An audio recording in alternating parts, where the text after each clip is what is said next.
हे hello everyone. So आज मी तुम्हाला बघायला नेते स्वराज्याचा आख्यान हा सुंदर असा शो.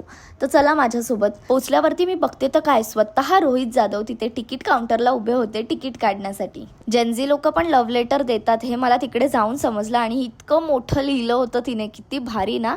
आणि रितेश नुसता ते वाकून वाकून बघत होता.